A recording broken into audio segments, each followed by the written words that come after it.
which is that we are all one family here. Same mama, same daddy. Somehow, our spirits know each other. The Norwegians that came and fought in the war, they didn't know that this was Dakotas and stuff. We didn't know them. I think our word in Dakota, and I'm not sure how to say it, is funny talking people. Because we didn't understand it at all. We didn't know who these Norwegians were. But now they've been married. You find many Norwegian and native mixed. There's a place near my son's reservation called Norway Lake. Original descendants that came over are still there. There's a book written by a Norwegian historian on it. And it'd be interesting to see. The PBS, Public Broadcasting TV channel in the United States, put out a thing called We Shall Remain. It's a 5-part series. I have to take this off because I cheated. I'm supposed to have a braid on and keep sliding. But it's called We Shall Remain. It's a 5-part series. It's done by a Native American director, Chris Eyre, his name is. It comes out from the first days of the Pilgrims. It goes into the Cherokees, Tecumseh and Geronimo, and into Wounded Knee, and all the way up to the present time. And it's done in the language and in the dress and by the natives. And it's a good, I don't know if it would be shown here, but if you can, it's online, you could try to get it and see it. It would give you good historical facts, and it's a good piece of information. I was trying to think of what I could say to you all, you know. But I think, again, I'd like to press upon you, I think this festival will show you a little bit what it's like to be an Indian. It's so frustrating to want this and do this and to be so, you know, and just not have any control over your life and what's going on. But you have to learn that that's our mission in life, is to be full of unknown. That's why we went and sought these things. I tell people, I think God punished us for arrogance, because before Columbus came, we thought we knew it all. We thought we knew all of life. We had names for everything. We understood when a man went out hunting or to defend his people, he might not come back. So his wife kissed him and said, "See you, dear." And when he was out and gone, he'd sing songs. I love you, where are you? What's gonna cure this world? I voted for Obama. I'm all for him. I joked around. I said, you know, I'm going to Obama Festival. He couldn't make it, so he sent me, Big Chief of Peace.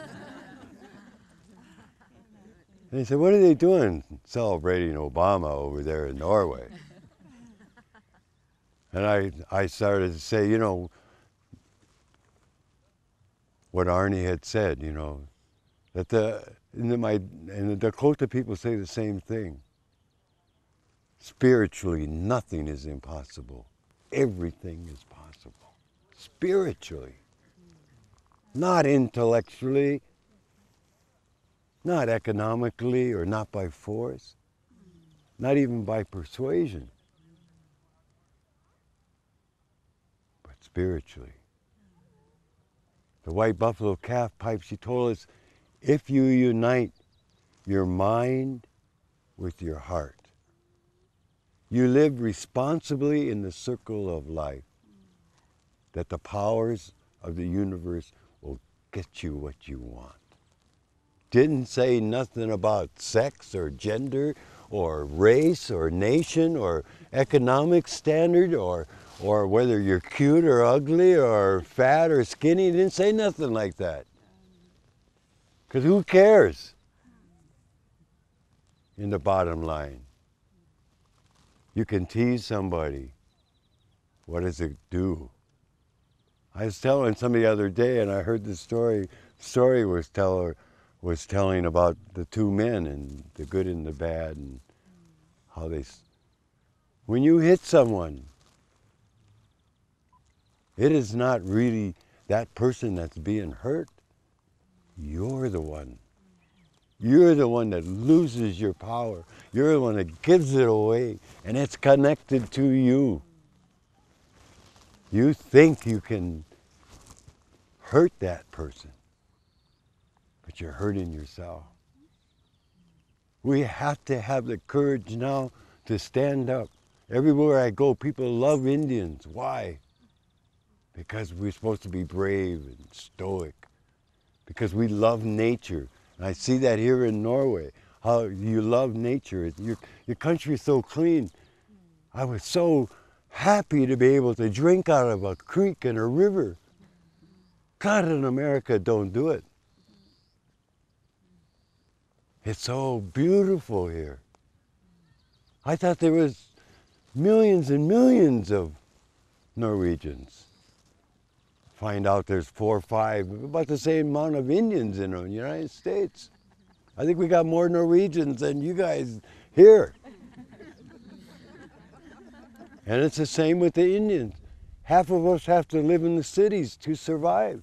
We can't even take care of the ones that are on the reservations. There's over 500 different Indian nations still, and many of them have been exterminated in the United States alone. In what they call the Western Hemisphere, and you can see the Eurocentric thinking, because where's it west from? From here.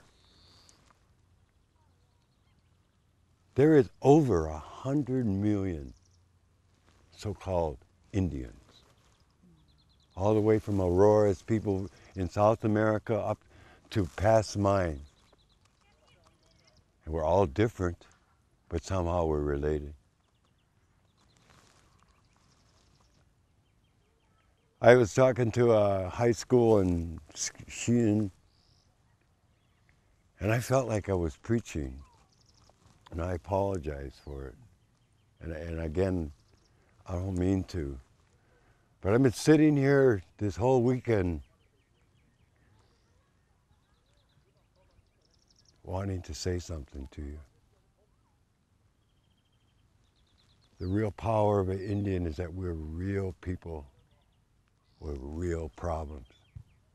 Sure, we drink too much. Sure, we do these things wrong and we don't do this and do that. But we're real. When we love, we love. And that's what we need in the world. Because the white buffalo calf pipe told us that we would have to start setting limits. We've gone too far.